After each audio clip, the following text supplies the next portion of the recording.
Hello everyone, today I'm going to be doing a quick review of the recently released game Just Cause 3. Now this game is the predecessor to Just Cause 2, which is an open world game, and this game is also an open world game. In open world, not in the roleplay sense, but in the action sense. This game mainly focuses on having a massive gameplay area with lots of actions and explosions, and it does have some story, but if you want a game that has an immersive storyline, I would definitely suggest looking elsewhere, or role-playing. A game like Fallout or Skyrim would be much better for that. This is a game that is focused on action. If you play Just Cause 2, this game is quite similar, but it is a bit different. So first of all, let's get into the gameplay. It focuses on maximum action and fun. Fun in the sense of blowing shit up and killing lots of enemies. The mechanics of the game are not realistic at all. I will show a few clips of what I mean by this. Some of the main mechanics of the game are the parachute, the wingsuit, and the zipline. If you have not played the Just Cause series before, the parachute is a means of travel that you can use just by pressing space while you're in the air and using the zipline to pull yourself. The wingsuit is new in this game, it was not in the last one. It is much quicker than the parachute, but is much easier to lose control of. Then of course there's the zipline, which you can use in tandem with each of those methods of propulsion, but you can also use on its own, which is much more challenging if you're just trying to move from one point to another over a long distance. You can also use the zipline for combat, for destroying things, for killing enemies. So many uses for stuff like that in this game. It makes some aspects fun by being ridiculous. For instance, you can use your zipline to destroy a whole base and never fire a single shot. I cannot do this, but I'm sure that there's a video somewhere on YouTube of someone trying this. There is a massive map in this game, and I know in Just Cause 2 I had a problem of running out of bases to destroy. I have 20 hours in this game so far and have barely scratched the surface of the map, so I don't think that's going to be as much of a problem in this one. Speaking of the bases, there are many different types of enemy settlements that can be handled many different ways.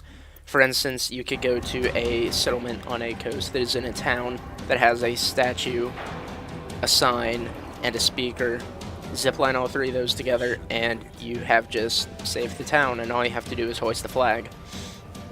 Then you could go to a massive military settlement and have to destroy a whole bunch of things: radars, radio towers, fuel tanks, transformers, all this, and then you can clear it, and you'll have lots of people trying to kill you while you do this.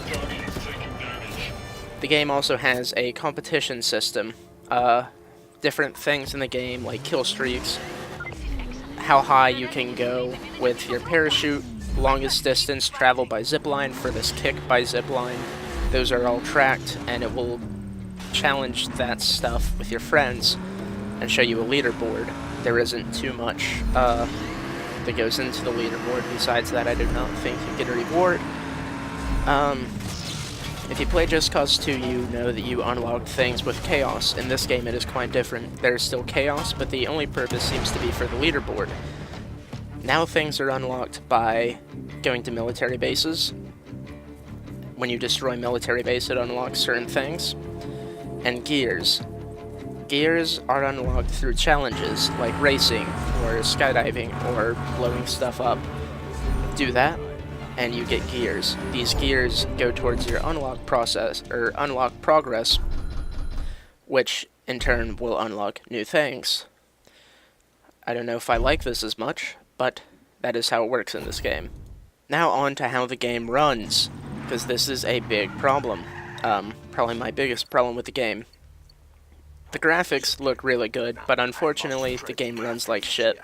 I do not have the most high-end rig ever. I am running a 4670K processor that's overclocked to 4.2 GHz and a GTX 780.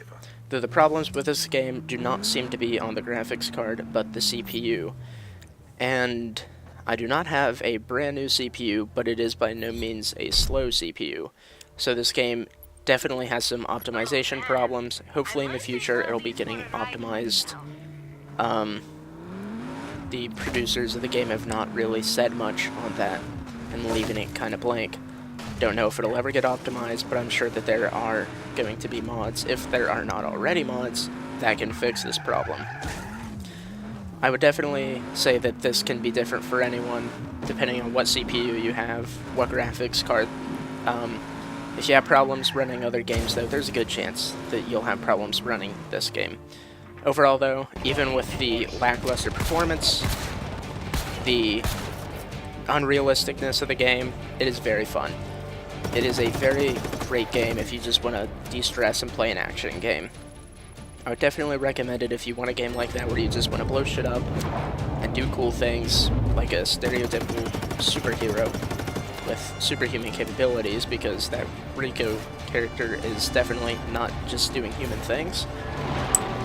So thank you for watching. If you have any questions, leave them in the comments. I'll do my best to answer, and have a nice day.